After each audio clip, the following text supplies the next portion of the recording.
The small terrier mix had been doing it for 3 days before anyone paid attention. Not barking, not acting aggressive, just positioning.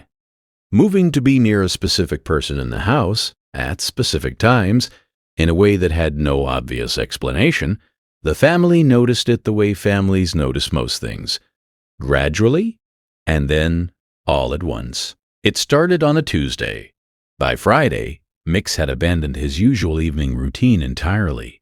Where he normally would have been on his bed by 8, he was instead pressed against the wall beside the baby's room, his nose working the air with the slow, deliberate attention of someone reading a document in a language they know fluently. "He's being weird," said the father.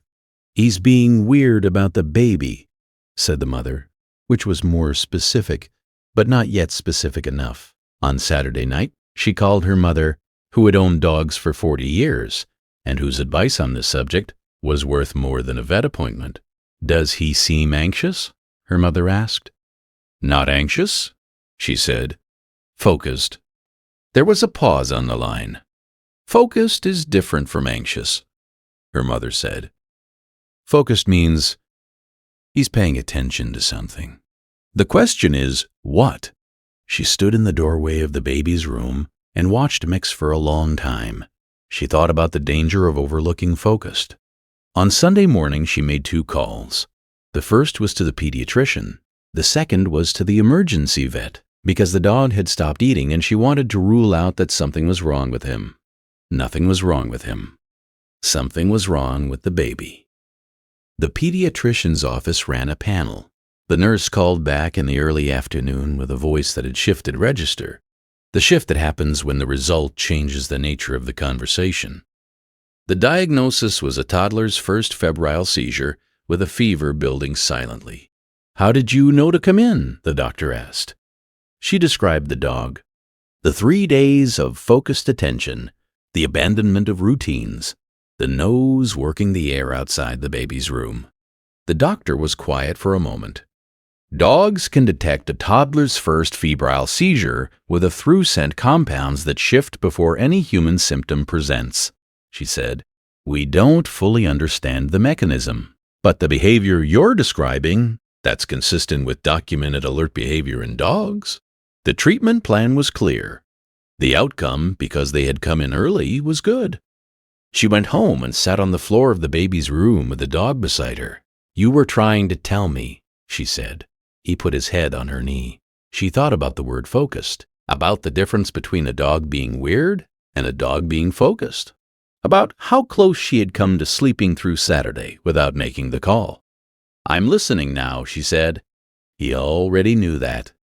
He had been waiting for it. The family processed it in stages. First, the immediate relief of knowing, of having information where before there had been unease and explanation, and the particular discomfort of watching an animal do something unexplained. Second, the retrospective, the looking back through the days of behavior and reassigning meaning. This moment was not play. It was alert. This moment was not territorial. It was navigation. The rereading happened over dinner, over the drive home from the clinic, and the quiet of the nights that followed. Third, the question that did not have an answer, and that they found they did not need answered. How long had the mix known? Not known? Detected. Responded to. Done the thing. The research existed. They found it in pieces over the following days. Studies on canine olfactory detection of blood glucose.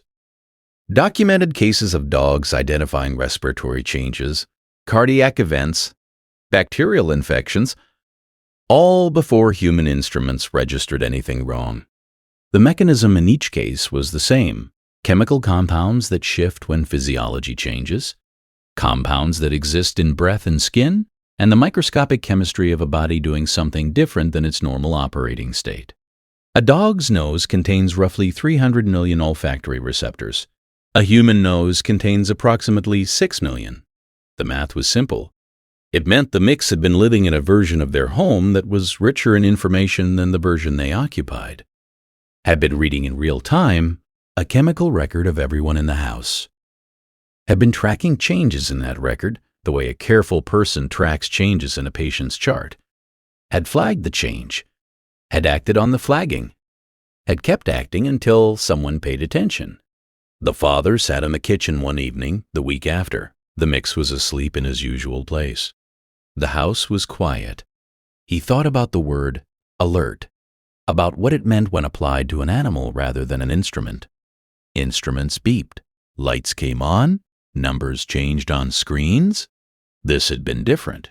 This had been a living thing making a decision about what the information required and then executing the decision daily, without acknowledgement, without the guarantee that anyone would ever understand what it was doing. Just doing it, just staying at the post. He looked at the mix sleeping. He thought about what he owed this animal. Not gratitude exactly. Gratitude implied a transaction, and there had been no transaction. Had done it because the biology of the house had changed, and the change required response.